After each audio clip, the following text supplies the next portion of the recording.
রাতের নীরব ক্যাম্পাস, হঠাৎ কিছু শিক্ষার্থীর চোখে পড়ে এক অস্বাভাবিক দৃশ্য। এরপরে শুরু হয় উত্তেজনা, আর শেষ পর্যন্ত পৌঁছে যায় পুলিশ ফাঁড়িতে। ঘটনাটি রংপুর বেগম রোকেয়া বিশ্ববিদ্যালয় ক্যাম্পাসে।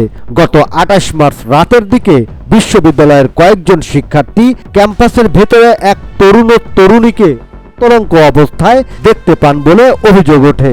পরিস্থিতি বুঝে তারা দুজনকে আটক করেন। পরে জানা যায় আটককৃতদের একজন ঢাকা বিশ্ববিদ্যালয়ের দর্শন বিভাগের ছাত্র এবং অপরজন বেগম রোকেয়া বিশ্ববিদ্যালয়ের ইনফরমেশন সিস্টেমস বিভাগের ছাত্রী। ঘটনার পর উত্তেজিত শিক্ষার্থীরা তাদের বিশ্ববিদ্যালয়ের সংশ্লিষ্ট বিভাগের শিক্ষকের তত্ত্বাবধানে পুলিশ ফাঁড়িতে নিয়ে যান। সেখানে জিজ্ঞাসাবাদের পর মুচলেকা দিয়ে তাদের ছেড়ে দেওয়া হয় বলে জানা গেছে। এই ঘটনায় বিশ্ববিদ্যালয় প্রশাসনের পক্ষ থেকে এসেছে কড়া বার্তা। বিশ্ববিদ্যালয়ের প্রক্টর ডক্টর মোহাম্মদ ফেরদৌসী রহমান জানিয়েছেন, ক্যাম্পাসের ভেতরে কোনো ধরনের অনৈতিক কর্মকাণ্ড সহ করা হবে না। এই ধরনের ঘটনার বিরুদ্ধে প্রশাসন কঠোর অবস্থানে রয়েছে এবং ভবিষ্যতেও নজরদারি অব্যাহত থাকবে। তবে ঘটনাটি নিয়ে সামাজিক যোগাযোগ মাধ্যমে শুরু হয়েছে নানা আলোচনা ও বিতর্ক।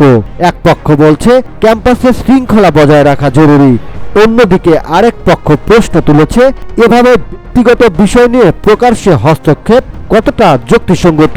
সব মিলিয়ে একটি রাতের ঘটনা এখন পরিণত হয়েছে আলোচনার কেন্দ্রে।